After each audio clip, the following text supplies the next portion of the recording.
सार्वदेशिक आर्य प्रतिनिधि सभा के आह्वान पर घर घर यज्ञ हर हर यज्ञ मुहिम के अंतर्गत वैश्विक कल्याण व कोरोना योद्धाओं के सम्मान के लिए संस्कार जागृति मिशन के पदाधिकारियों द्वारा अपने घरों में एक साथ एक समय रविवार सुबह 9:30 बजे से वैदिक विधि विधान के साथ यज्ञ संपन्न किया गया। मिशन के संरक्षक आचार्य सत्यप्रिय आर्य ने बताया कि अग्निहोत्र से वायुमंडल पवित्र होता है तथा रोगों के अनेक कीटाणु व वायरसों का नाश होता है। यज्ञ से वायु शुद्ध होकर स्वयं कृमियों का नाश कर देती है। वैश्विक महामारी कोरोना वायरस में भी यज्ञ कारगर साबित होगा। अध्यक्ष डॉक्टर अर्चना प्रिय आर्य ने कहा कि यज्ञ हमारी प्राचीन संस्कृति है। जब तक इस देश में घर घर में यज्ञ होते रहेंगे तब तक कोई वायरस यहाँ अपने पैर नहीं जमा पाएगा। उन्होंने आह्वान किया कि पुनः वैदिक संस्कृति की ओर वापस लौटना होगा, तभी हम विश्व गुरु के आसन पर बैठ सकेंगे। यज्ञ करने वालों में सचिन विवेक प्रिय आर्य, उपाध्यक्ष वंदना प्रिय आर्य, कपिल प्रताप सिंह, डॉक्टर सचिन कुंतल, सरोज रानी आर्य, शकुंतला देवी, रामश्री देवी आदि लोग मौजूद रहे। घर घर यज्ञ हर घर यज्ञ मुहिम के अंतर्गत आज लाखों परिवारों में यज्ञ किया गया। सभी आर्यों ने यज्ञ किया और संस्कार जागृति मिशन के तले भी समस्त जो भी भाई बहन जुड़े हुए हैं उनके परिवारों में यज्ञ हुआ। और ये यज्ञ श्रेष्ठ कार्य भी है और इससे पर्यावरण की शुद्धि भी होती है, इसलिए आज इस यज्ञ का आयोजन किया गया। कोरोना वैश्विक महामारी चरम पर फैली हुई है, तो यज्ञ के माध्यम से हम इससे काफी हद तक निजात पा सकते हैं, वातावरण को शुद्ध कर सकते हैं। इसलिए इस मुहिम के अंतर्गत आज सभी ने मिलकर के इस श्रेष्ठ कार्य को संपन्न किया।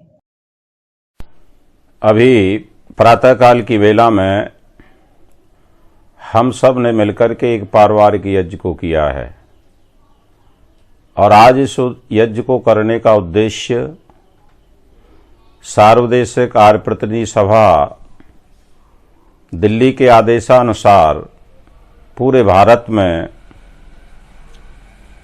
यज्ञ करने का उद्देश्य था, क्योंकि कोरोना जो बीमारी सारे विश्व में बहुत तेजी से फैलती चली जा रही है, उसको रोकने के लिए यज्ञ भी एक सर्वोत्तम उपाय है।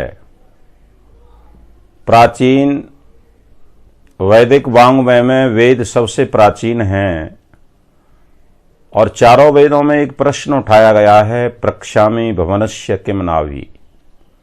वहां पर पूछा गया है कि शरीर की, इस पृथ्वी की नाभि क्या है, अर्थात ये संसार किस पर टिका है, ये संसार कैसे चलता है। तो चारों वेदों ने इसका एक समाधान दिया है, अयम यज्ञो भुवनस्य नाभि। इस संसार की अगर कोई नाभि है तो वो यज्ञ है।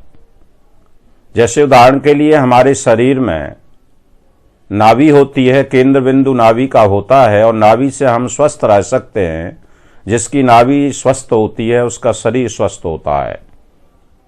तो ठीक उसी प्रकार से हम शरीर को स्वस्थ रखना चाहते हैं, निरोग रखना चाहते हैं।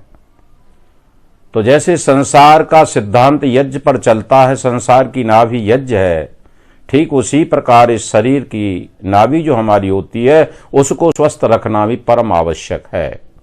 तो आज हमने इस जो यज्ञ को किया है, इसका मूल उद्देश्य भी यही है कि संसार में कहिए, विश्व में कहिए, देश में कहिए, समाज और परिवार में कहिए, जो कोरोना तेजी से चल रहा है उसको रोकने के लिए एकमात्र उपाय अगर कोई है तो वो यज्ञ है।